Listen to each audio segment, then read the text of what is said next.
The Rancho set out in 2019 to honor the women's suffrage centennial. That means we were honoring 100 years of women's right to vote in the United States. And we knew that this was a really important moment in history for us to recognize. So we know that many women weren't actually given the right to vote. So we're still interested in conversations about suffrage today. And that's some of what we're going to look at. Now, of course, a global pandemic sort of shifted our focus of trying to celebrate women's suffrage centennial in 2020, which was the 100th anniversary. But actually that allowed us to do a lot more research. And so these committed volunteers and interns continued to do research. And we set out at the beginning and we continued to hone our focus with an aim to elevate women's voices. This is a strategic mission of the Rancho and a commitment to including more diverse narratives in our storytelling, and what an opportunity to tell women's stories with the centennial celebration of suffrage. And we also, of course, knew anecdotally that the Rancho's history was full of strong, inspiring women. Many of us were familiar with the Bixby women. You'll learn some about them today. And we also wanted to learn about some of the other women that we knew were here at the ranch, but don't hear as much about.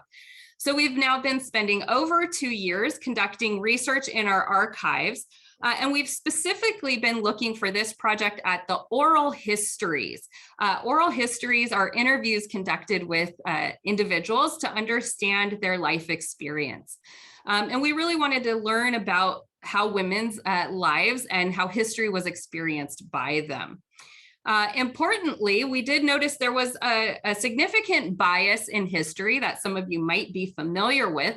And this is the bias of history towards telling the stories of men.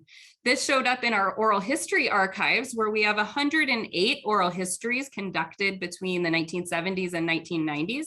And only 18 of them really include women's voices. Some of them were specifically with women, and some had women who were participating in conversations with men and families. So this is a pretty stark reminder that historically we've elevated men's voices, and why it's important for us to do projects like this where we get to learn about women's history. We also will note today that there are not any Tongva voices for us to examine in the oral history archive. So another bias of history is towards the voices of the powerful and the elite, and those who are marginalized are frequently less heard. And so the Tongva have been here since time immemorial, but we don't hear their voices in our oral history collection, though we do hear their voices in lots of other places at the Rancho. Interestingly, when I recently met with one of the volunteers who collected those oral histories in the 1970s and 80s, she's still around and a wonderful person. I said, why do we only have 18 women's voices in this collection? And she said, well, we didn't ask the women. I don't know why, we just asked about men. So that just highlights this bias of history, right? They didn't even think about it. There's also a bit of a bias in what we're presenting today, and the fact that we are just presenting stories that came out of our oral history collection.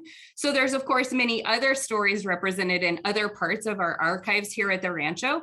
So we're not attempting to tell you the whole history of all the women here, but just those stories that emerged in the oral history collection over these past 2 years.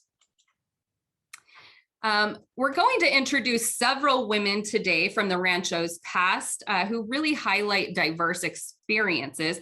And we're going to start with Florence Bixby Green and also meet her daughters, because these are people that lots of folks who work and volunteer and visit the Rancho are already familiar with. And because they were part of the inspiration of us starting this research. These were the strong women that compelled us to learn more. Florence Bixby Green was born in 1876, so about 140 years ago, right? And she graduated from UC Berkeley in 1898 and then moved to Rancho Los Alamitos when she married Fred Bixby that same year.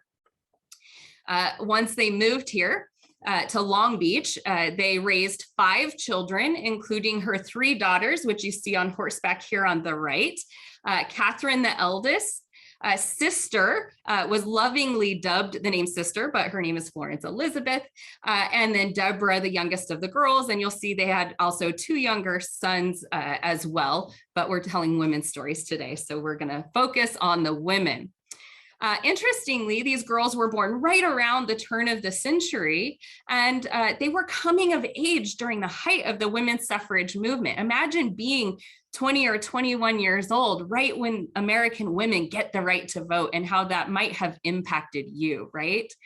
And so Florence and her daughters really were an inspiration to us to start this project. And we'll meet lots of other women today as well, very soon here. It's also important for us to think about how we learned about these women and how we decided what to talk about today. So we used sort of a ground up method to really seek out these stories of women's lives. And we, again, looked for the stories in the oral histories and some of the other archives over these past 2 years. And we're really seeking to explore topics that were important to these women. But it was also important that we were telling stories today that connect with contemporary topics that all of you are probably familiar with. And so what we found in these women's experiences were stories that highlighted access and barriers to education over time. Concepts of work and labor. We hear lots about what is essential labor, especially this last couple of years. So we're going to think about that. And lots of interesting experiences around social inequality along socioeconomic and gender and ethnic lines. So we're going to talk more about their experiences around those areas. And what we found was that, well, in our archives, particularly in the oral histories, we didn't really have a history of suffragists at Rancho Los Alamitos. But we did find that we had lots and lots of folks involved in civic action. Lots of these women you're going to meet today really made positive impacts and worked to better their communities in a variety of ways. And so they really inspired us. From the generations of Bisbee women who used philanthropy to support women and children in their communities. They particularly focused on supporting working women, on education for all, and preserving local history. In fact, Catherine wrote many manuscripts documenting Long Beach and Rancho history, and even wrote the first tour of the Rancho for the public. And Sister, who you see here on the left, we were particularly inspired by because she was known to hold her ground as a strong cattlewoman, and she diligently but quietly pushed against some of those gender norms and pressures. And so she was really navigating this route in a time where things were vastly different than they are today. So these were some of our inspiration. And other women who you'll meet today had experience that also showed civic action and community engagement. And so we're going to mostly focus on these other women whose stories are less told. And these are women who worked or lived at the Rancho in the early and mid 20th century, again, as they were represented in the oral histories. And we're going to attempt to provide some contrasting experiences of women from different historic backgrounds. And so you'll see some of these women reflected upon enfranchisement and voting, but more of them simply talked about what their lives and communities were like. Yes, thank you, Amber. Another powerful woman in our history, whose oral history interview illustrates many of the topics we'll explore today and inspired the interns. Her shared experiences with Rancho volunteers during the Oral History Project in June of 1994. Angelina's story is so illustrative of the points of our program today that we'll meet her first and hear her words throughout the day. She was born on July 29th, 1919 at Hellman Ranch, which was once part of the larger Rancho Los Alamitos, now called Seal Beach. Angelina's story enlightens us about Latina experiences in the 20th century regarding education, work, gender roles, and discrimination, and ideas about suffrage, which is the right to vote. Her memories of life at the rancho informed much of our storytelling today. Her father was a ranch hand, and her family moved to the Bixby Ranch, now Rancho Los Alamitos, when she was about 2 or 3 years old in 1921 or 1922. Angelina's educational opportunities were limited, but due to social norms, she spent most of her time for working families, and she spent most of her life working and focusing on her family. Despite her limited educational opportunities, she valued education and diversity and inclusion.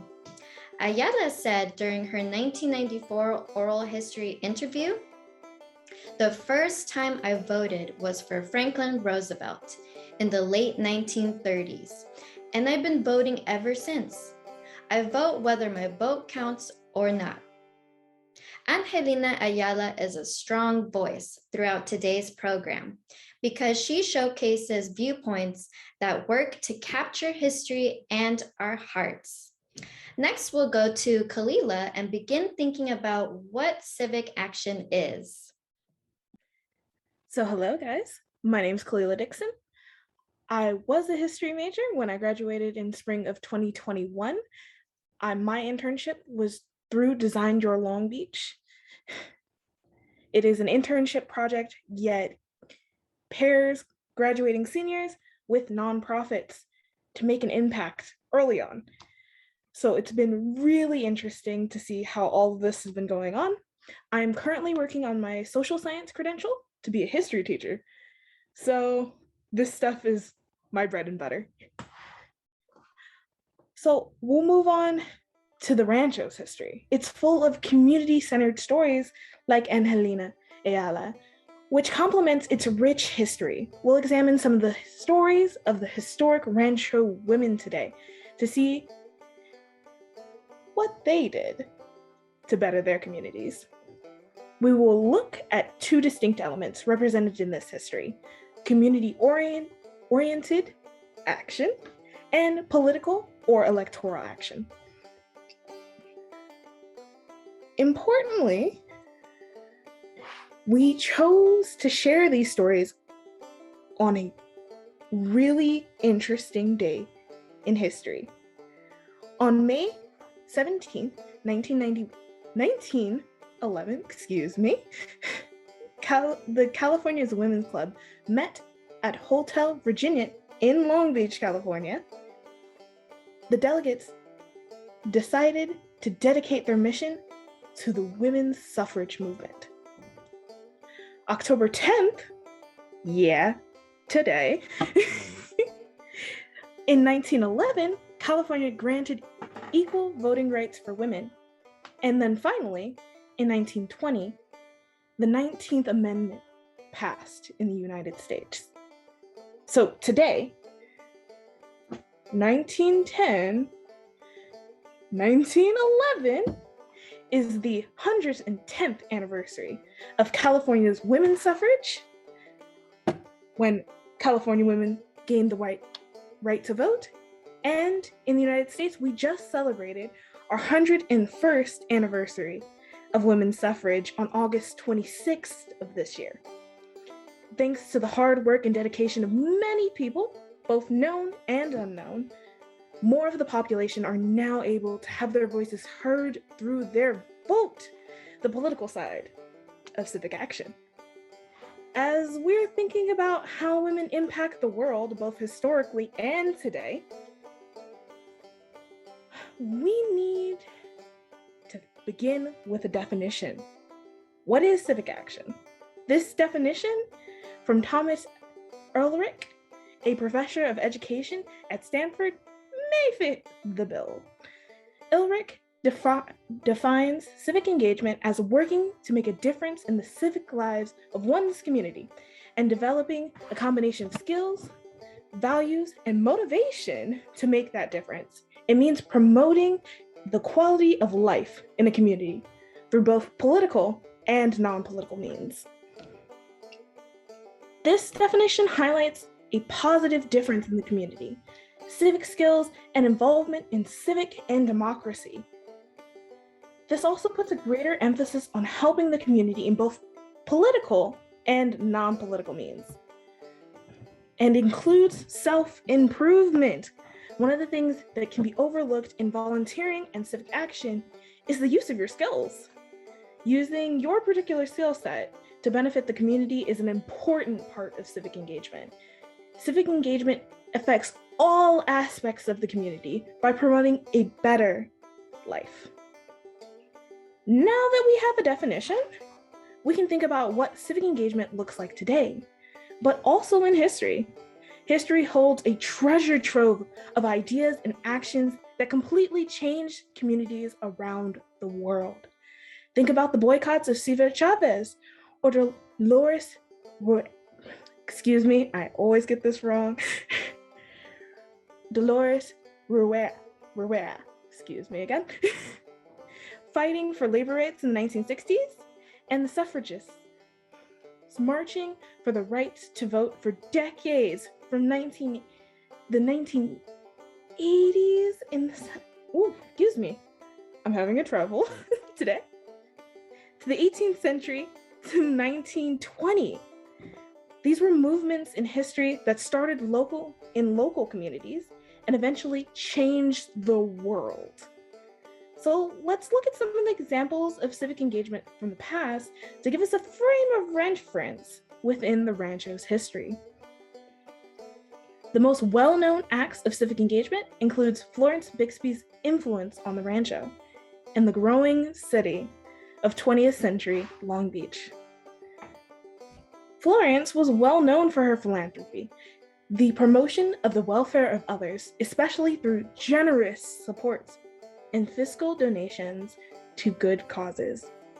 Florence contributed to the development and support of many organizations in her lifetime, and her passion for education spanned from childhood to college education, and she facilitated the creation of the first Bixby School for local kids on ranch lands. She also founded the Long Beach Day Nursery, the first daycare for working mothers, and helped the College Women's Club, even serving as its president for a time. In addition to supporting women and education through philanthropy, Florence also volunteered her time. While volunteering during World War I, Florence met Linda Shingle, a widow who later became the first female cook employed by the Rancho, a prestigious position for a woman at the time, earning the second highest income for the staff. Florence often provided gifts and necessities for the families living and working on the Rancho in hard times. According to her obituary, Mrs. Bixby's life was devoted to charitable and civic interests, and she gave unstringently of her time, energy, and resources to the needs of others. Angelica Ayala likewise credited Florence with generosity for providing a crib, baby clothes, and surprise for her younger sister who had a baby in the 1920s. Another example of civic engagement at the Rancho comes right after the Long Beach earthquake in 1933. This earthquake was a magnitude 6.4 that left many people in need due to the extensive damages to the city. With the help from people on the Rancho like Florence, Mrs. Shingle, and Mrs. DeGrange, they were able to feed families in and around the Rancho after the quake. Mother was a very generous person and a very responsible person. The first thing she wanted to do when it got daylight was to help the people in Long Beach. I said I would drive because she couldn't, and we went around the storeroom where the canned goods were and filled a clothes basket full, an old-fashioned clothes basket, 4 or 5 feet long and quite deep, 3 or 4 feet deep. And we got in the car somehow and we went into Long Beach. Sister's words. These examples show civic action in history. When these women put their skills, knowledge, values, and effort towards making the community a better place for all that live there. So now that we have some examples of civic action, I want to leave you with a question. What does civic engagement look like in your life? Be as imaginative as you can. Run wild, because with a little elbow grease and time, nothing is impossible. It takes a lot of little people taking care of their community to make big changes. Hello, I'm Elise. I'm a Chicana student at Cal State Long Beach. I am currently studying information systems and classical history. This is my 5th year at the university and I'm graduating soon. Currently, I'm a cottonwood intern working at Los Rancho Los Alamitos, and I have been since 2019. I actually started off as a volunteer and now I'm an intern. And I work specifically on women's history research. Today, I shall be highlighting historic examples of diversity, segregation, and discrimination as they emerged in these women's experiences of inequality and how they emerge within our research. So I'm going to start off with definitions. Diversity can be defined as the inclusion of people of different races, cultures, genders, etc. within a group or organization, while segregation is the separation or isolation of a race, class, ethnic group, gender, etc. Social inequality frequently revolves around race, ethnicity, and socioeconomics, as we'll see today. These factors often intersect with gender.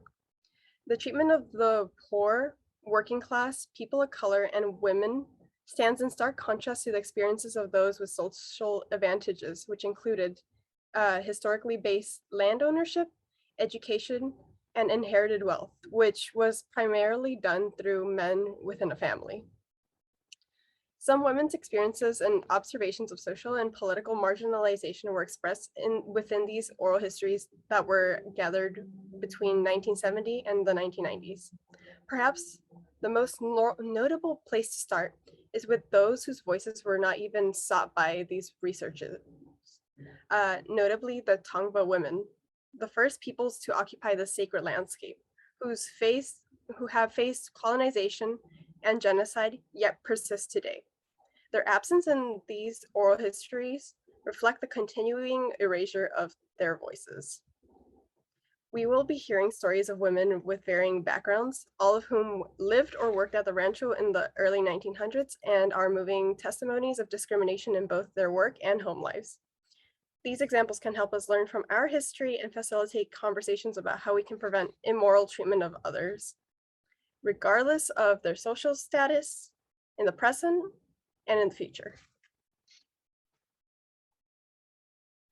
So, Angelina Marian Rodriguez Ayala was born in 1919 and was the child of Mexican migrants.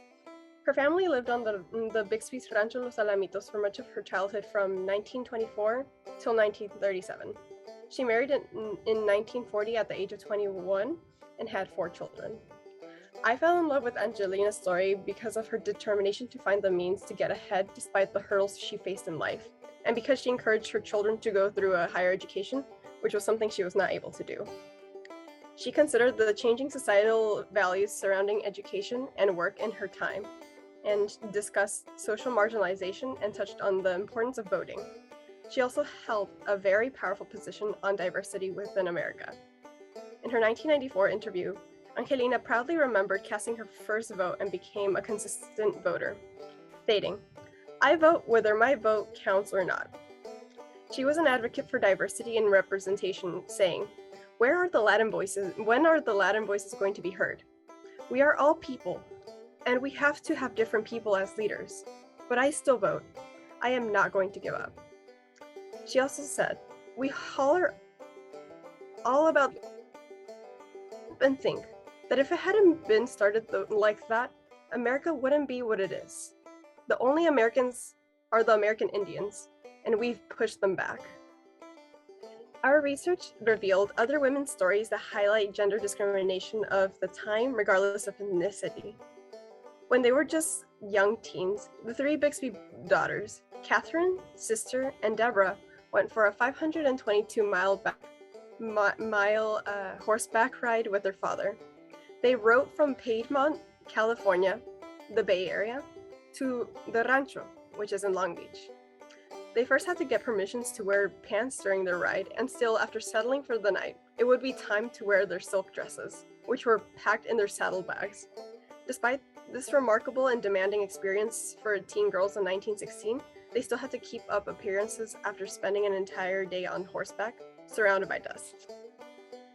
Another horseback rider named Flora Wagner, who had done roundups with the Bixby, spoke about why she quit riding. My husband insisted that my boots were clean, my clothes were neat and clean, my house was clean, I had to sit straight with my butt on the saddle and with my legs in the stirrups. We were riding one day and I said to my friend, "Gee, I wish Bill would let me post." And she said, "Do it if that's way more comfortable." Bill had his ideas about riding a horse, and it wasn't to be posing on a Western saddle. So I stopped riding. That was better than arguing. What these stories emphasize is who had the power advantage in these situations, which were the landowning men, husbands, and those that were in charge of establishments that were able to control women. Each of these women, regardless of their socioeconomic statuses, faced discrimination based on what was considered proper and or what was expected of them. Even the more privileged women were subjected to gendered struggles based on appearances and appearing to be more socially acceptable. Another form of discrimination that is illustrated within these oral histories from women is based on the ethnic and racial experiences. Like Long Beach in Southern California today, Rancho Los Alamitos has always been diverse. Though the rancho is rich in history and flourishes with multicultural influences, we cannot turn a blind eye to its past. Much of the world, racial and ethnic biases abounded in the 20th century, which impacted the way people were viewed and treated within the rancho and beyond. We know that various ethnic groups worked on the ranch and created communities for themselves in the surrounding areas. Ranch workers included Mexican migrant laborers, along with Japanese, Belgians, and other working families. Gertrude Fowler commented that Mexican workers lived in the cottages down by the side of Palo Verde, down the hill. The Mexicans called Mr. Bixby El Patron. Fowler's comment described the power dynamic between the landowners and the workers. A striking example of racial discrimination comes from the story of Gladys Neff, who worked as a physical therapist at the Titchener Orthopedic Clinic for Children with Disabilities. Florence Bixby was a benefactor of this clinic, which opened in 1926, and was very involved within its operations. Gladys recalled how Florence once came up to me and said, "Mrs. Neff, I want to see you in the office." Gladys was extremely nervous as to why she was being called in by Mrs. Bixby, thinking, "Lord, I am ostracized." Going into the office. "Close the door after you," Mrs. Bixby said. "I want to know, since when are we taking patients whose parents can afford a maid?" I said, "What in the world do you mean?" She said, "Why, that little girl in there, that little black girl, she's even got a white maid." I said, "Why, no, she doesn't, Mrs. Bixby." "Well, I guess I saw that little girl. You remember that little black girl that I saw with the white woman?" I said, "That happens to be her mother." She put her hands up like this, covering her eyes. "You don't mean it. She's married to a black man?" She was really exercised over that. Well, we had a good laugh about it, but I was never so quivering in my boots in all of my life. Another example of racial inequality from the Rancho's history archives comes from a woman's memories of the incarceration of Japanese families during World War II. Marian Hataye, born Satsuki Shigematsu in 1915, was from a farming family And like many of the Japanese families at the time, they lived on Signal Hill, while her father had a plot of land on the Bixby Ranch. I was about 19 years old, got married in Japan. Marian later came back to California in 1934 as an adult. Upon her return, she recalled, "I was here for a little while, maybe 5 years. But the war broke out and we went to concentration camp. So we were in concentration camp for 4 years." She described her forced relocation as, "We were just taken out of here, no matter what."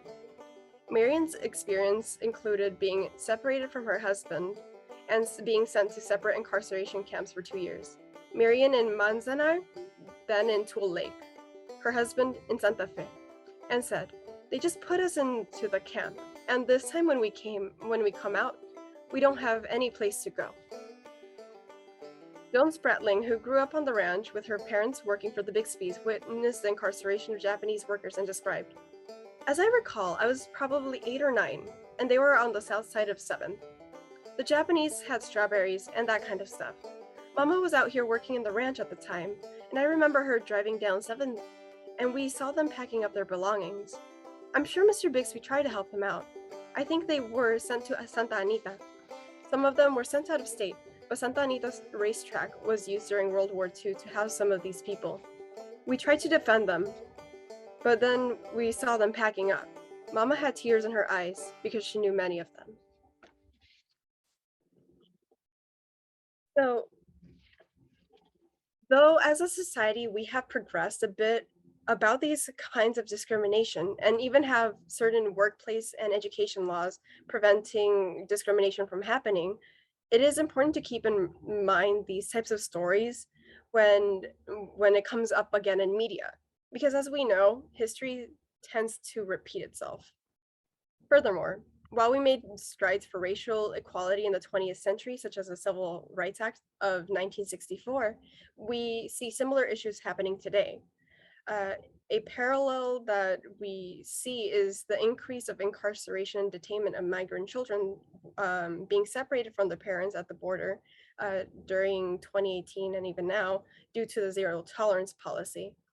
The children were held in jail-like facilities.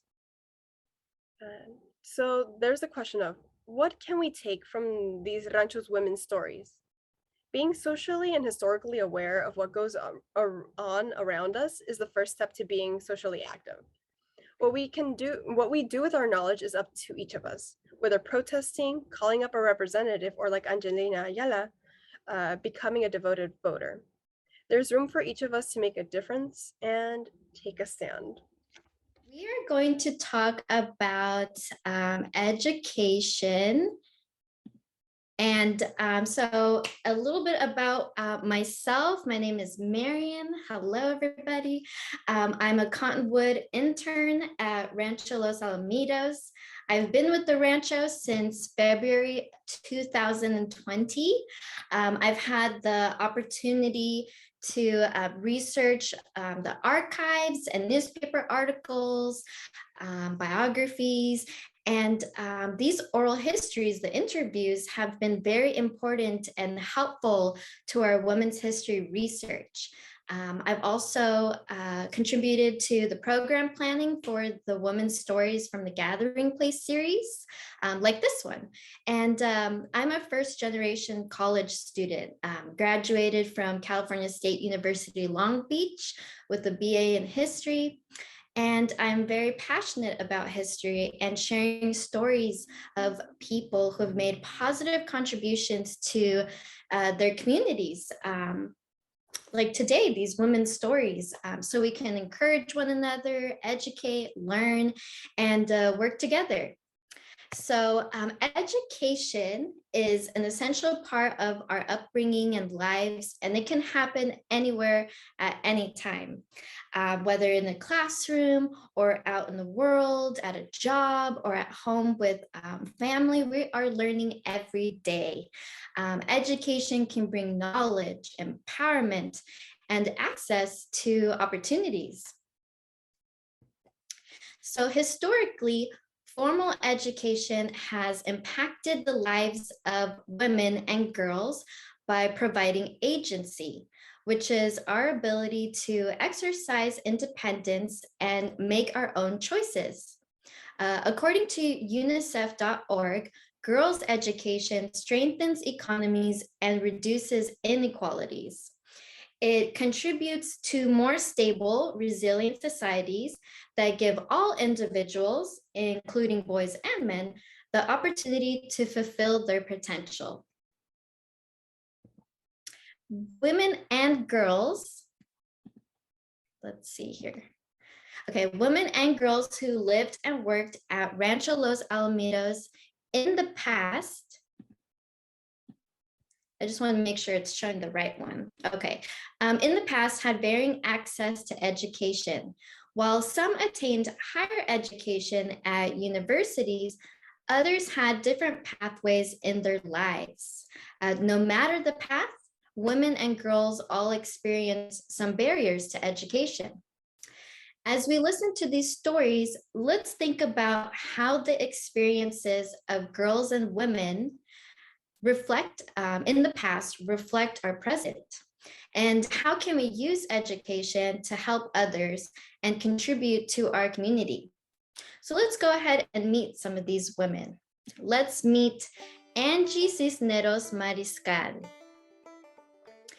Angie Cisneros Mariscal's oral history highlights the experiences of a ranch hand's family, their work, and their educational experiences. Angie was born on September 8, 1917, and moved to the Bixby Ranch when she married Joe Cisneros at the age of 16.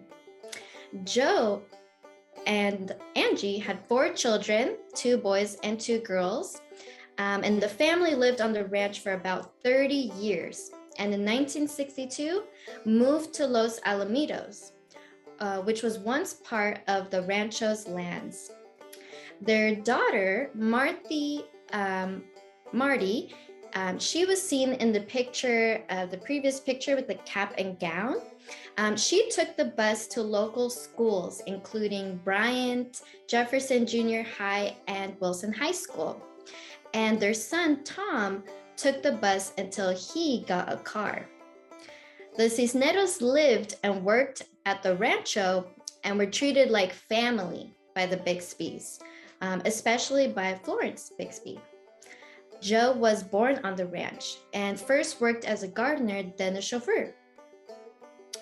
Caring for her family was Angie's top priority. Though while most of Angie's life was focused on motherhood and caring for her family, she too worked at the rancho. She says, "At first, I started coming in when Mary Stambro was cook. I would come in on her day off. At first, she would start whatever they were going to prepare, and I would finish cooking it. And then I would serve and clean up. I would have to serve Mr. and Mrs. Bixby their lunch too. I used to have a lot of recipes that I would cut from magazines, but I never had everything that was called for in the recipe. I used to like to come and cook here because I would just order what I needed. They seemed to like my cooking. Afterwards, I started coming and cleaning, helping Ida with the cleaning because it was getting to be too much for her. Finally, when Freddie was born, I couldn't come anymore." Angie cooked what Mary had prepared for the ranch hands and the Bixby family. And she also cooked Mexican food, such as enchiladas and tacos. Her paid work, largely cooking and cleaning, was impacted by both the Bixby Ranch's labor structure and her own family needs. Later, Angie reflects on the value of education, saying that in 1960, she says, "When my son Tom graduated from Long Beach State, he was very happy.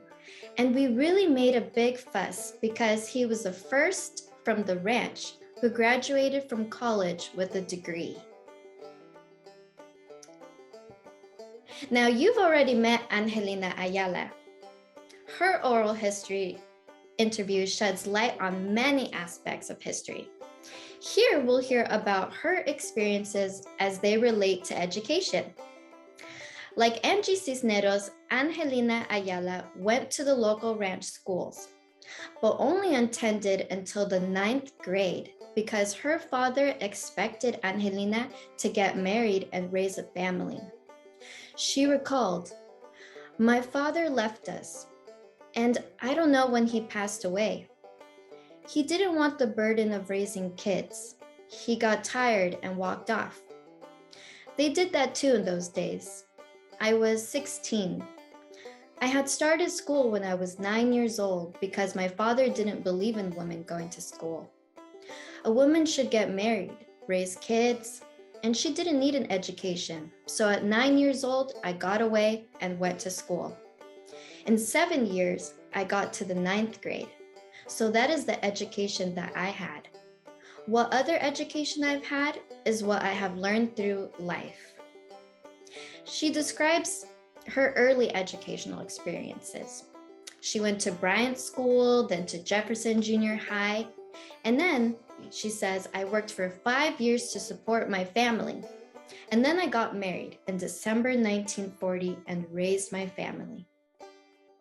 Like Angie Cisneros, Angelina Ayala worked and focused on raising her family and building their future. And though her education was limited, she valued it highly and was very supportive of her children's education and work pathways. 3 of her kids graduated from Cal State Long Beach. One of her sons, Ray, moving on to both USC and Stanford with scholarships. 2 of her sons later became college deans. And while her 4th son decided not to attend college, Angelina notes with pride his strong work ethic and commitment. Angelina said, "We gave our kids the best we could under the circumstances because my husband kept saying, 'We want you to work with your head instead of your feet, your arms, and your whole body like your mother and I had to.'"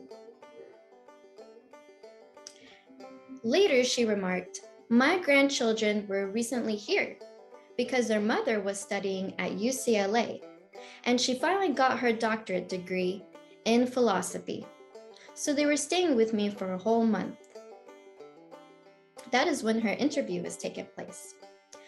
Now, although Angelina's access to education was limited, she shows us that she valued education and worked hard to provide it for her children.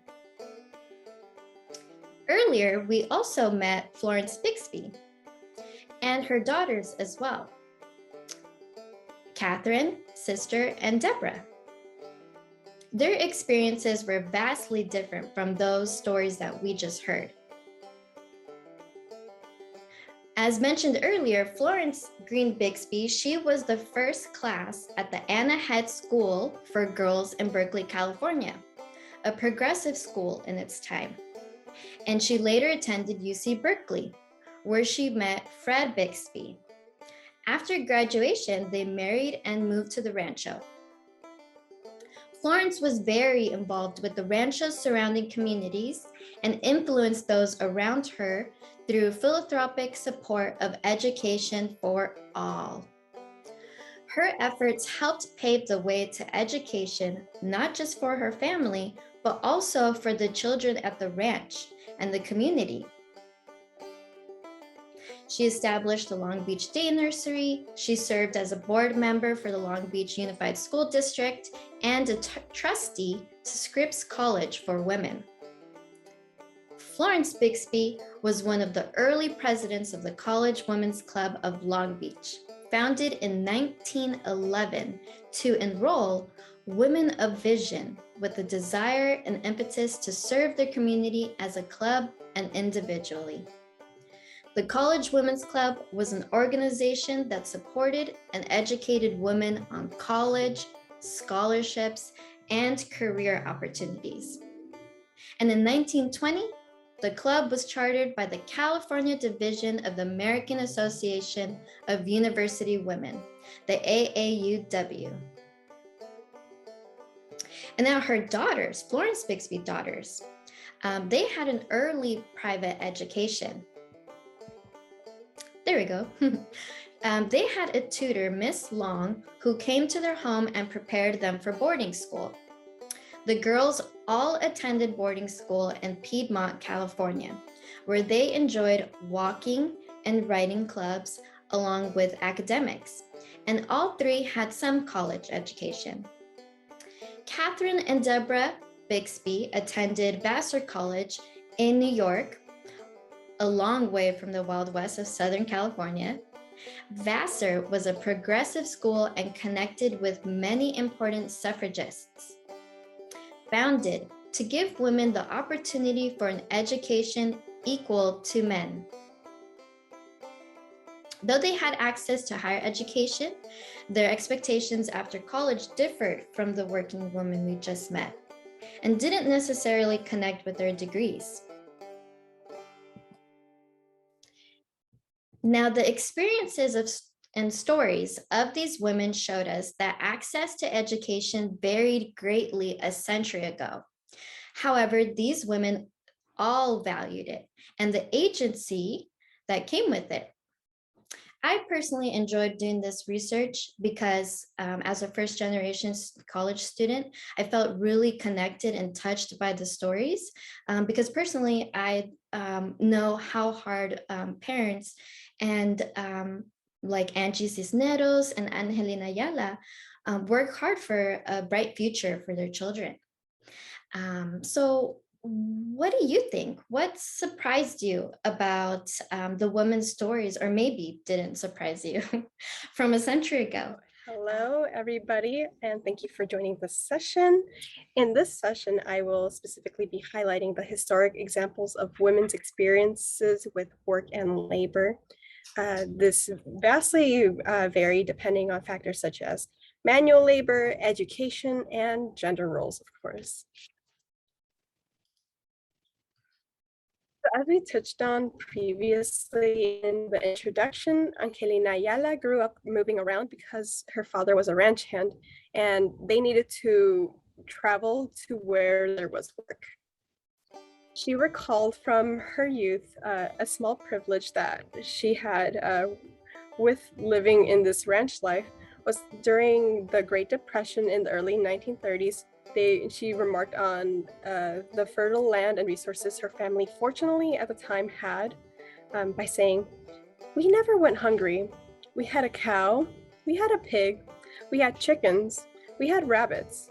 We grew our own vegetables. The only thing we bought was flour, rice, dried beans, and at the time, my mother used to make tortillas and cook a pot of beans."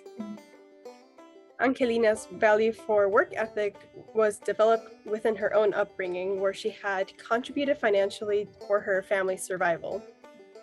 She worked various jobs throughout her entire life, saying, "I have kept myself busy.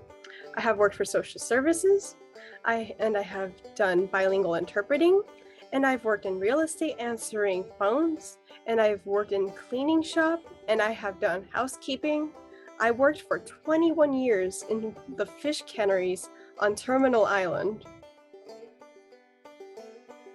We previously spoke and learned about Angelina being the eldest child of her family. And as the eldest of her family, she had to drop out of school in the 9th grade to provide for her siblings after her father had abandoned them. Her father's biases about women just being homemakers was juxtaposed to what Angelina had lived and her experiences, when after his abandonment of the family, she became the breadwinner to help them get through, and in a way became like the father of the family, having to provide for these children. In fact, many women in the rancho's history worked hard, yet experienced such gender and economic marginalization expressed in many ways.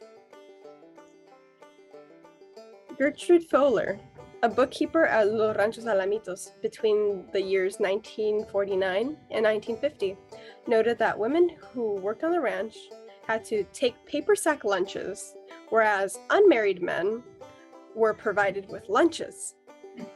Married men were expected to go home because it was assumed that their wives would be able to provide meals for them. And interviewer Marian suggested, "I guess they thought that women could make their own lunches, and men couldn't. Marta Cisneros, a woman who was raised on the Bixby Ranch land and worked at the ranch as an adult, recounted another example. She said, I remember Mr. Fred Bixby sitting there reading, and one time especially, I had nail polish on, and he made some comment about my fingers looking bloody. I gather he didn't like nail polish.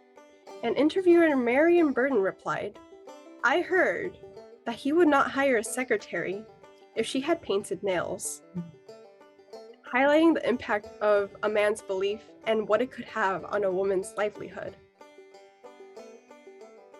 Another woman like Anna Kanu Scott, who grew up on the ranch, alongside their families as tenant farmers.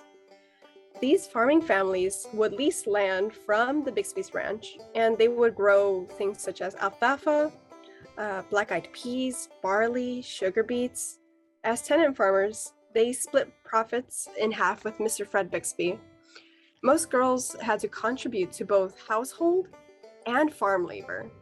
Farm labor including things such as tending cows and chickens, gathering eggs, filling managers with hay and unloading its bales, and the raking and cutting of alfalfa. In contrast, contrasting the daughters of working class families, the Bixby daughters and granddaughters had a wider range of opportunities they could do. Unlike Angelina Ayala, the Bixby daughters and granddaughters had vast access to education at every turn, from tutors to boarding schools to universities, and they didn't have to worry so much about work and labor. In one oral history, Marta Cisneros, the daughter of a ranch hand, recalls a conundrum of the time. It seemed that Dee Dee Bixby, Florence's granddaughter, went away to college. She was gone for 4 years. I don't remember where she went, but when she graduated, she had to go to secretarial school because she had no skills. Dad thought that was such a waste. 4 years in college and she couldn't get a job? For some women in the early 20th century, like the Bixby women, college was not as focused on getting a career or education. It's been suggested that the purpose of being able to go to schools and attending university for these women was a way to find a husband. So we can see from these oral histories that this perspective is it's a stark contrast to the women of the working class and migrant families then and now. The troubles working class women were faced with was about being able to provide for themselves and others and being able to make ends meet and having to be self-reliant. Mm-hmm. So for our discussion, I'm going to ask the question, well, how does this relate to us? How do these past occurrences relate to the issues experienced in modern times? So we hear about women through media when we hear about women and their workplace issues, hurdles. We think about issues as how they lack workplace promotions, where they don't get the same raises or the same positions that their male counterparts get, such as women in STEM being twice as likely to quit their job due to factors such as occupational stagnancy. And then there's issues such as sex-based discrimination, like the laws surrounding reproductive rights and pregnancy. So I brought examples of sex-based discrimination. In our first discussion, we talked about sports and women. So I'm going to bring in the example of the Tokyo Olympics this year, where female Norwegian volleyball players were fined $1,500 each for wearing full body suits instead of their dress code. These body suits were as a form of protest to these codes that allowed for male players to be able to play in tank tops and shorts, whereas women were required to wear midriff bearing tops and bikini bottoms. Mm-hmm. And because these women protested it, they were fined by the European Council of Sports, I believe. In relation to modern issues about women, work, and labor, we also have the fact that maternity leave and pregnancy impacting work due to information such as 50% increase in pregnancy discrimination charges being filed between the years of 1997 and 2011, pardon, and how federally 40% of women don't qualify for the 12 weeks of unpaid work leave under the Family Medical Leave Act. There's also a big issue of how the United States doesn't legally require employers to provide any sort of paid maternity leave to pregnant employees, with only 12% of women being able to have paid leave under the private work sector. So, thinking of this question, how does this relate to us? Are there any examples that you may think that reflect from the histories that we were listening to our modern era? All right, so welcome back, everybody. I hope that you've enjoyed the conversations. We enjoyed the stimulating conversations in our sessions, and hope that today you'll leave feeling empowered to impact your community. Today, we defined civic action and saw how folks who are disenfranchised can be active outside of the vote, with examples of civic action and community engagement from the past and conversations from today. We heard women's voices, what was important to them, and discussed their timeless experiences regarding education, work, social inequality, and making an impact on their family, community, and the future. We considered, what can we take from these stories? Being socially and historically aware of what goes on around us is the first step to being socially active. And we're going to go ahead and take it over to Kalilah. Thank you again, Marian. As we wrap up, we want to honor women's suffrage by considering political electoral action, asking, why is suffrage important? In the US, freedom and equality are honored values.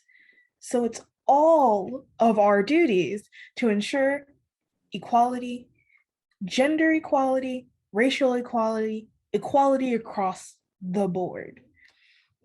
Voting rights for all people get us closer to that vision of equality and equal voice, a say in the workings of our communities and our nation, which ultimately impact the world. Women in the US have struggled for enfranchisement for centuries, and we've only had the vote for 101 years. Even today, as seen in the news recently, many in the US continue to struggle with the access to the vote, including those with the legal right to vote. Many women around the world are still struggling for the vote and equality. So what can we take from these stories? A famous philosopher, George Sinead, once wrote, "If we do not learn from history, we are doomed to repeat it." What do we do with our knowledge? It's up to each of us. As Elric's definition of civic action reminds us, we can all work to make a difference in the civic lives of one's community.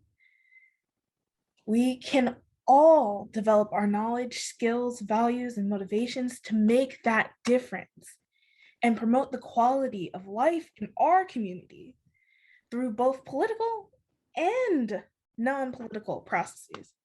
For women throughout history, it's often been difficult to get involved, sometimes even intimidating. How can we be heard? How can we make a difference? How do we know what or who to vote for? But as we saw today, women have always been caretakers of their communities and keepers of history, enfranchised with the right to vote or access to vote or not. There are many resources out there to gain access to education, understand workers' rights, participate in the betterment of your community through volunteering or activism. and to develop a more equitable future. We've listed just a few here. Further, we can learn so much from the past. When you get home today, take some time, ask your mother, grandmother, auntie, an elder in your life about their life. What civic action did they participate in? What are their experiences with diversity, access to work, and access to education? And then share your stories with us. We'd love to read them. We have a hashtag on Instagram, looking at Katie and Amber for confirm. It's going on so we can all see the wonderful work you're doing. So how can we use this education to help others? They put the hashtag in the chat, hashtag Rancho Los Alamitos. How can we use education to help others and contribute to our community? What is the access to college education now? And what are alternative options? How has the DREAM Act helped increase opportunities today? What are other resources to education? Do girls have today? I'll pass it over back to Amber. Thank you, Kalilah. We have one slide left, but does anybody have other resources to add to this list?